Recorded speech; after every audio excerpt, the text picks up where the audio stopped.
5월 14일 화요일입니다. 오늘 우리에게 주시는 하나님의 말씀은 누가복음 22장 54절로부터 62절까지 말씀입니다. 예수를 잡아 끌고 대제사장 집으로 들어갈새 베드로가 멀찍이 따라가니라. 사람들이 뜰 가운데 불을 피우고 함께 앉았는지라. 베드로도 그 가운데 앉았더니 한 여종이 베드로의 불빛을 향하여 앉은 것을 보고 주목하여 이르되 이 사람도 그와 함께 있었느니라 하니 베드로가 부인하여 이르되 이 여자여 내가 그를 알지 못하노라 하더라. 조금 후에 다른 사람이 보고 이르되 너도 그 도당이라 하거늘 베드로가 이르되 이 사람아 나는 아니로라 하더라. 한 시간쯤 있다가 또 한 사람이 장담하여 이르되 이는 갈릴리 사람이니 참으로 그와 함께 있었느니라. 베드로가 이르되 이 사람아 나는 내가 하는 말을 알지 못하노라고 아직 말하고 있을 때 닭이 곧 울더라. 주께서 돌이켜 베드로를 보시니 베드로가 주의 말씀 곧 오늘 닭 울기 전에 내가 3번 나를 부인하리라 하심이 생각나서 밖에 나가서 심히 통곡하니라. 아멘. 오늘 읽은 본문은 우리가 잘 아는 대로 베드로가 예수님을 3번 부인하는 말씀입니다. 베드로가 이 3번 부인하는 것을 볼 때 여러분은 어떤 생각이 드세요? 아니, 이 베드로는 예수님의 수제자라고 하면서 어떻게 저렇게 말할 수가 있나? 저게 무슨 예수님의 제자라고 할 수 있겠나? 그를 비난할 수도 있지만 사실 오늘 우리도 같은 상황에 놓여 있고 베드로처럼 자신의 믿음을 신뢰하고 자신을 앞세우면 얼마든지 예수님을 부인하는 자리에 있을 수 있다는 것을 생각해야 하겠습니다.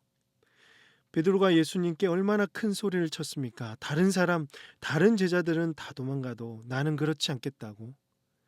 또 33절에는 그가 말하되 주여 내가 주와 함께 오게도 죽는 데에도 가기를 각오하였나이다 라고 큰 소리를 뻥쳤습니다. 베드로 자신은 충분히 그럴 수 있다고 자신 있어 했겠죠. 이때 예수님은 말은 이렇게 하지만 베드로가 자신을 3번 부인할 것을 이미 알고 계셨습니다. 그래서 예수님은 베드로야 내가 내게 말하노니 오늘 닭 울기 전에 내가 3번 나를 모른다고 부인하리라고 말씀하셨습니다. 베드로는 이 말을 들었을 때 자기 마음도 몰라주는 예수님을 보며 어떤 생각이 들었을까요? 그것도 예수님을 부인한다고 3번이나 부인한다고 그런 말을 들었을 때 과연 그는 어떤 마음이 들었을까요? 주님은 나를 이렇게도 몰라주나 실망하고 속상했을 것 같습니다. 비장한 각오와 굳은 결심으로 가득 찼던 베드로는 분명히 이 말을 기억하고 마음속에 염두에 두고 있었을 것입니다. 그리고 불과 몇 시간이 지나지 않아 예수님은 대제사장의 집으로 끌려갔습니다. 이때 베드로는 어디 있습니까? 54절에 보니까 베드로가 멀찍이 예수님을 따라갔다고 합니다. 비장한 각오만 생각해 보면 오히려 예수님보다 앞장서서 이들을 말리고 예수님을 보호해 줘야 될 것 같은데 베드로는 멀찍이 예수님을 지켜보며 따라가고 있었습니다. 즉 베드로는 두려움에 떨고 있었다라는 거죠. 사람들은 뜰 가운데 불을 피우고 앉아 있었고 베드로도 차마 안 갈 수는 없어서 모른 척하고 같이 앉아서 상황을 관전하고 있었을 것입니다. 소극적인 베드로를 비춰줍니다. 이때 한 여종이 베드로를 발견하고는 이 사람도 그와 함께 있었다라고 고발했습니다. 베드로가 얼마나 흥분했으면 이 여자여 내가 그를 알지 못하노라 라고 부인했습니다. 조금 후에 다른 사람도 베드로를 보고는 너도 그 도당이라 라고 하니까 또 흥분한 베드로는 이제는 이 사람아 나는 아니다 라고 했습니다. 그렇게 당당하게 말했던 베드로는 어디로 갔을까요? 이때부터 1시간이 지났습니다. 1시간 정도면 자기가 말한 것을 돌아보고 혹 돌이킬 수도 있는 시간인데, 또 한 사람이 이번에는 확신에 차서 장담하며 말합니다. 이는 갈릴리 사람이니 참으로 그와 함께 있었느니라.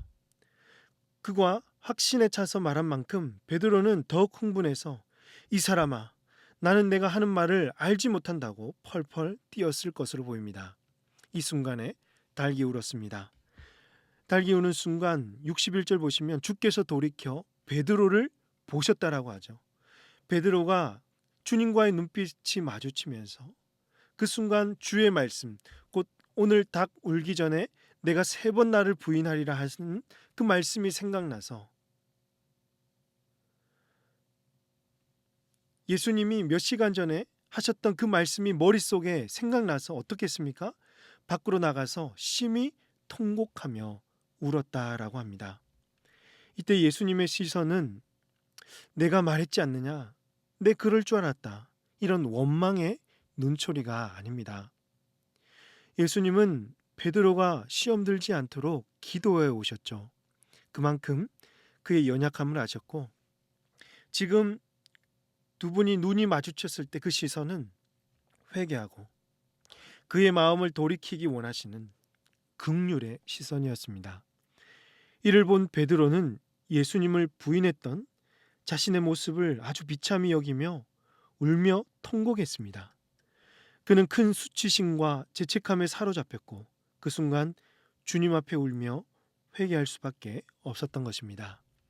그렇습니다. 사랑하는 성도 여러분, 오늘 우리도 주님께 신앙 고백도 하고 진심으로 우리의 마음과 삶을 드리려고 합니다. 그런데 이 딱 결정적인 순간에 작은 거 하나에 걸려 넘어지고 거짓을 말하고 예수님을 마치 모르는 사람들처럼 행동하고 말하고 살아갈 때가 있다는 것이죠. 그래서 예수님은 베드로에게 시험에 들지 않도록 늘 깨어서 기도하라고 말씀하지 않았습니까? 이처럼 우리가 예수님을 부인하지 않고 한결같은 신앙을 주님께 고백하기 위해서는 언제나 주님을 늘 가까이 해야 합니다. 평소에는 아무렇게나 살면서 삶의 위기가 생길 때만 하나님 찾고 말씀을 생각한다면 시험을 당할 때 이길 수가 없습니다. 매일매일을 하나님 앞에 서 있고 하루하루를 말씀에 반응하며 살아가는 사람이 사단의 유혹과 죄의 권세로부터 이겨낼 수 있을 줄로 믿습니다. 사랑하는 성도 여러분, 늘 말씀을 가까이 하시고 늘 기도의 자리에서 기도하시는 복된 성도님들 다 되시기를 주님의 이름으로 축복합니다. 예수님은 우리의 연약함을 아십니다. 예수님은 베드로가 3번 부인할 것을 다 아셨고 베드로가 3번 부인하는 순간에도 긍휼의 눈빛으로 그를 쳐다보았습니다. 예수님과 눈이 마주친 베드로는 그 순간에 예수님이 하신 말씀이 생각났고 그분의 사랑과 긍휼을 깨닫고는 회개할 수밖에 없었던 것입니다. 우리가 비록 연약해서 현재도 죄를 짓고 살아가지만 그때도 예수님께서 내게 하신 말씀을 여러분 생각해서 보고 다시 회개하고 돌이키는 순간에 우리를 변화시키는 주님을 만날 수가 있을 것입니다.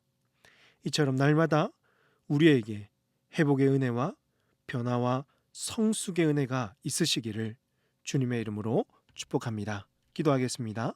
하나님 아버지, 우리의 연약함과 믿음이 없음에도 불구하고 긍휼의 시선으로 우리를 바라보시고 은혜 베푸시는 주님을 찬양합니다.